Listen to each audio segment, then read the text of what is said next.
ದಿನ ಬೆಳಗ್ಗೆ ತಿಂಡಿ ಏನು ಮಾಡಬೇಕು ಅಂತ ಯೋಚನೆ ಇರೋರಿಗೆ ಮತ್ತು ಲಂಚ್ ಬಾಕ್ಸ್ಗೆ ಈಸಿ ಆಗುವಂಥದ್ದು, ವರ್ಕಿಂಗ್ ವುಮೆನ್ಸ್ಗೆ ಹೆಲ್ಪ್ ಆಗುವಂಥದ್ದು, ಬ್ಯಾಚುಲರ್ಸ್ಗೂ ಕೂಡ ಸರಳವಾಗಿ ಮಾಡುವಂತಹ ಒಂದು ರೈಸ್ ರೆಸಿಪಿನ ಇವತ್ತಿನ ದಿನ ನಿಮ್ಮ ಜೊತೆ ಶೇರ್ ಮಾಡ್ಕೊಳತ್ತೇನೆ. ನಮಸ್ಕಾರ ಫ್ರೆಂಡ್ಸ್, ಉತ್ತರ ಕರ್ನಾಟಕದ ಅಡುಗೆಗಳು ಚಾನಲ್ಗೆ ನಿಮಗೆಲ್ಲ ಸ್ವಾಗತ. ಇವತ್ತಿನ ಈ ರೈಸ್ ರೆಸಿಪಿ ಮಾಡೋದು ಭಾಳ ಸರಳವಾಗೈತಿ ಮತ್ತು ಹೆಲ್ಪ್ನೂ ಆಗ್ತೈತಿ ಎಲ್ಲರಿಗೂ. ಮಾಡೋ ವಿಧಾನ ಏನು ಅಂತಂದ್ರೆ, ಇದಕ್ಕೆ ನಾವು ಮೊದಲನೇ ವೈಟ್ ರೈಸ್ ರೆಡಿ ಮಾಡಿ ಇಟ್ಕೊಂಡಿರಬೇಕು. ಉದುರಾಗಿ ಅದನ್ನು ಒಂದು ತಟ್ಟೆಗೆ ಹಾಕಿ ಇಟ್ಕೊಂಡೀನಿ. ಈಗ ಒಂದು ಬಾಣಲಿಗೆ ಒಂದು 4 ಚಮಚದಷ್ಟು ಎಣ್ಣೆ ಹಾಕಿ ಒಂದು 6ರಿಂದ 8 ಗೋಡಂಬಿ, ಒಂದು 1/4 ಕಪ್ನಷ್ಟು ಶೇಂಗಾನ ಹಾಕ್ಕೊಂಡು ಫ್ರೈ ಮಾಡಿ ಒಂದು ಬಟ್ಲಿಗೆ ತೆಗೆದಿಟ್ಕೊಳ್ತೀನಿ. ಗರಿ ಆಗೋ ಥರ ಫ್ರೈ ಮಾಡ್ಕೊಳ್ರಿ. ಅದಾದಮೇಲೆ ಇವನ್ನ ಒಂದು ಬಟ್ಲಿಗೆ ತೆಗೆದಿಟ್ಕೊಳ್ರಿ. ಇಲ್ಲ ಅಂದ್ರೆ ನಾವು ಇದ್ರಾಗ ಒಗ್ಗರಣೆ ಹಾಕಿಬಿಟ್ರೆ ಭಾಳ ಮೆತ್ತಗನಿಸಿ ಚಿತ್ರಾನ್ನ ಟೇಸ್ಟ್ ಅನಿಸೋದಿಲ್ಲ. ಈಗ ಎಣ್ಣೆ ಒಳಗನ ನಾವು ಒಂದು ಅರ್ಧ ಚಮಚದಷ್ಟು ಸಾಸಿವೆ ಹಾಕ್ಕೊಂಡು ಚಟಪಟ ಅಂತ ಸಿಡಿತಿರಬೇಕಾದ್ರೆ ಒಂದು 1/4 ಚಮಚದಷ್ಟು ಉದ್ದಿನಬೇಳೆ, 1/4 ಚಮಚದಷ್ಟು ಕಡಲೆಬೇಳೆ ಹಾಕೀನಿ.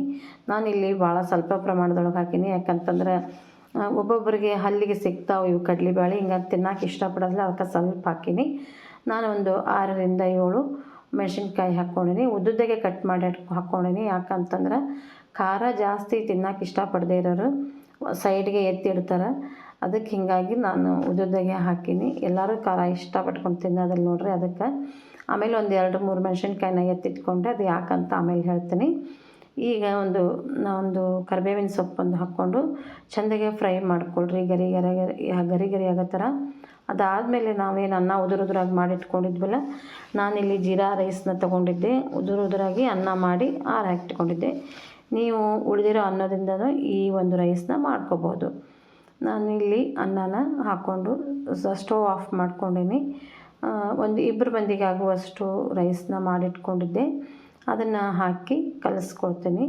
ಮೇಲೆ ಒಂದು ಸ್ವಲ್ಪ ಕೊತ್ತಂಬರಿ ಸೊಪ್ಪು, ಒಂದು ಅರ್ಧ ಲಿಂಬೆಹಣ್ಣನ್ನು ಹಾಕ್ಕೊಳ್ತೀನಿ.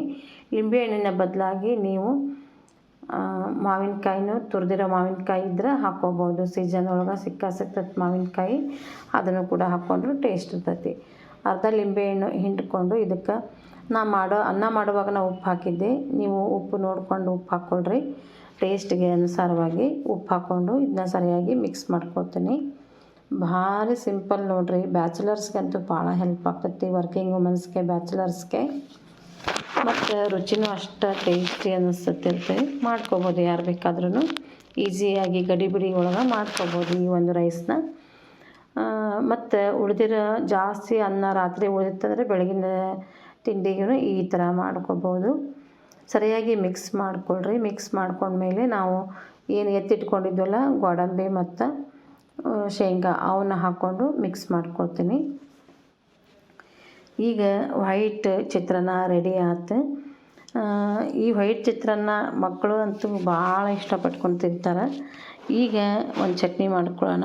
ಒಂದು ಸ್ವಲ್ಪ ಕಾಯಿ ಹೋಳು ಹಾಕ್ಕೊಂಡೀನಿ. ಒಂದು ಅರ್ಧ ಕಪ್ನಷ್ಟು, ಒಂದು 1/4 ಕಪ್ನಷ್ಟು ಪುಟಾಣಿ ಹಾಕ್ಕೊಂಡೀನಿ. ರುಚಿಗೆ ಬೇಕಾಗುವಷ್ಟು ಉಪ್ಪು ಮತ್ತು ಹುರಿದು ಎತ್ತಿಟ್ಕೊಂಡಿದ್ದೆಲ್ಲ ಹಸಿಮೆಣಸಿನ್ಕಾಯಿ ಅವನ್ನ ಹಾಕ್ಕೊಳ್ತೀನಿ. ಇಷ್ಟ ಆದಮೇಲೆ ಇದಕ್ಕೊಂದು ಸ್ವಲ್ಪ ಲಿಂಬೆಹಣ್ಣು ಹಾಕ್ತೀನಿ. ಲಿಂಬೆಹಣ್ಣಿನ ಬದಲಾಗಿ ಹುಣಸೆ ಹಣ್ಣನ್ನು ಹಾಕ್ಕೋಬೋದು. ಇಷ್ಟ ನೋಡ್ರಿ, ಸಿಂಪಲ್ಲು ಮತ್ತು ಟೇಸ್ಟಿಯಾಗಿರುವಂತಹ ಕಾಯಿ ಚಟ್ನಿ ರೆಡಿ ಆಯ್ತು. ಇದಕ್ಕೊಂದು ಸಿಂಪಲ್ ಒಗ್ಗರಣೆ. 1 ಚಮಚದಷ್ಟು ಎಣ್ಣೆ, ಒಂದು ಅರ್ಧ ಚಮಚದಷ್ಟು ಜೀರಿಗೆ, ಒಂದು ಅರ್ಧ ಚಮಚದಷ್ಟು ಸಾಸಿವೆ, ಸ್ವಲ್ಪ ಕಡಲೆಬೇಳೆ, ಉದ್ದಿನಬೇಳೆ ಒಗ್ಗರಣೆಗೆ.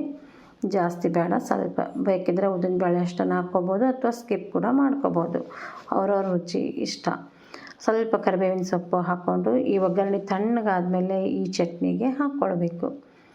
ಈಗ ರುಚಿ ಆದಂತಹ ಕಾಯಿ ಚಟ್ನಿ ಚಿತ್ರಾನ್ನ ಜೊತೆ ಸೂಪರ್ ಕಾಂಬಿನೇಷನ್.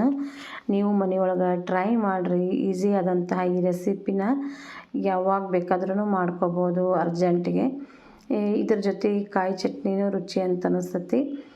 ಈ ರೆಸಿಪಿ ಇಷ್ಟ ಆದರೆ ವಿಡಿಯೋಗೊಂದು ಲೈಕ್ ಮಾಡಿರಿ. ಹಂಗೆ ನಿಮ್ಮ ಫ್ರೆಂಡ್ಸ್ಗೆಲ್ಲ ವಿಡಿಯೋನ ಶೇರ್ ಮಾಡಿರಿ. ಹೊಸದಾಗಿ ನನ್ನ ಚಾನಲ್ ನೋಡೋರು ಪ್ಲೀಸ್ ನನ್ನ ಚಾನಲ್ನ ಸಬ್ಸ್ಕ್ರೈಬ್ ಮಾಡಿಕೊಂಡು ವಿಡಿಯೋನ ನೋಡಿರಿ. ಮತ್ತು ಹೆಚ್ಚಿನ ಒಂದು ಸಪೋರ್ಟು ಬೇಕು. ಹೆಚ್ಚು ವಿಡಿಯೋಗಳನ್ನು ನೋಡೋದ್ರಿಂದ ನನಗೂ ವಿಡಿಯೋಗಳನ್ನು ಹಾಕೋದಕ್ಕೆ ಹೆಲ್ಪ್ ಆಗ್ತೈತಿ.